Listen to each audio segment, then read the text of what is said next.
بسم الله الرحمن الرحيم. تبارك الذي بيده الملك وهو على كل شيء قدير، الذي خلق الموت والحياة ليبلوكم أيكم أحسن عملا وهو العزيز الغفور، الذي خلق 7 سماوات طباقا ما ترى في خلق الرحمن من تفاوت فارجع البصر هل ترى من فطور ثم ارجع البصر كرتين ينقلب إليك البصر خاسئا وهو حسير، ولقد زينا السماء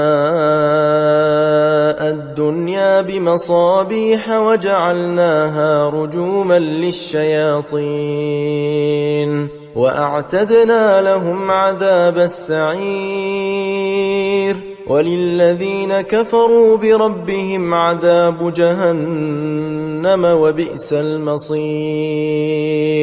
إذا ألقوا فيها سمعوا لها شهيقا وهي تفور تكاد تميز من الغيظ، كلما ألقي فيها فوج سألهم خزنتها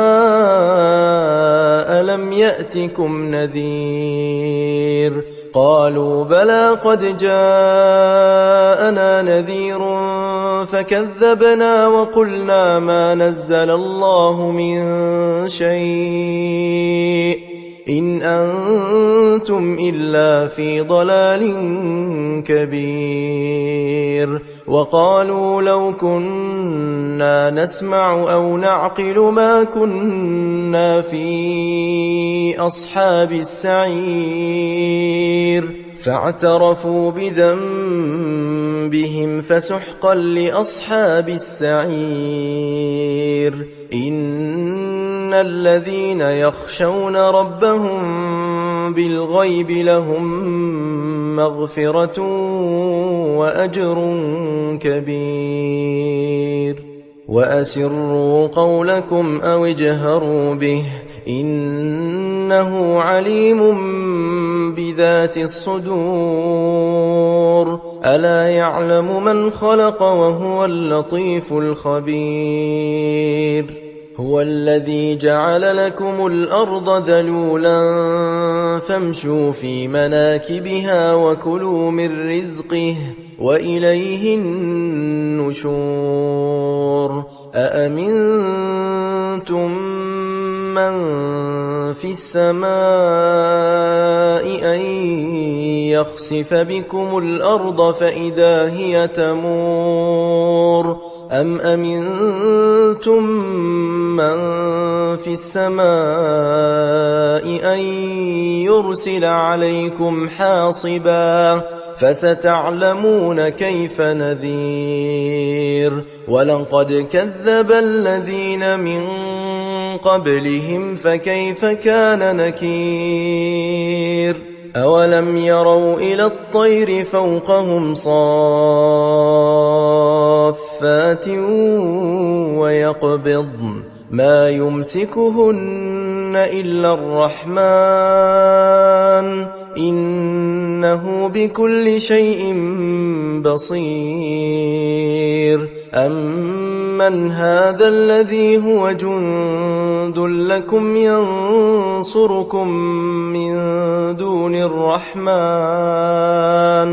إن الكافرون إلا في غرور. أمن هذا الذي يرزقكم إن أمسك رزقه بل لجوا في عتو ونفور. أفمن يمشي مكبا على وجهه أهدى أمن يمشي سويا على صراط مستقيم.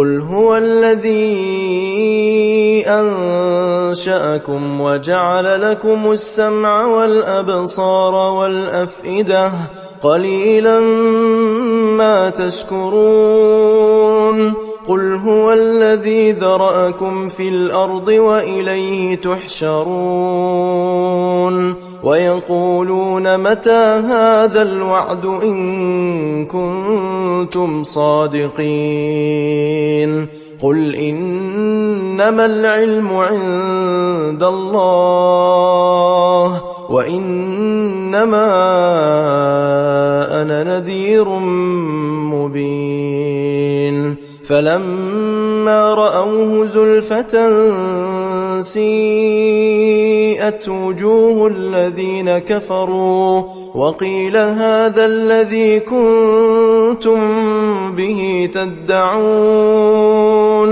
قل أرأيتم إن أهلكني الله ومن معي أو رحمنا فمن يجير الكافرين من عذاب أليم قل هو الرحمن آمنا به وعليه توكلنا فستعلمون من هو في ضلال مبين قل أرأيتم إن أصبح ماؤكم غورا فمن يأتيكم بماء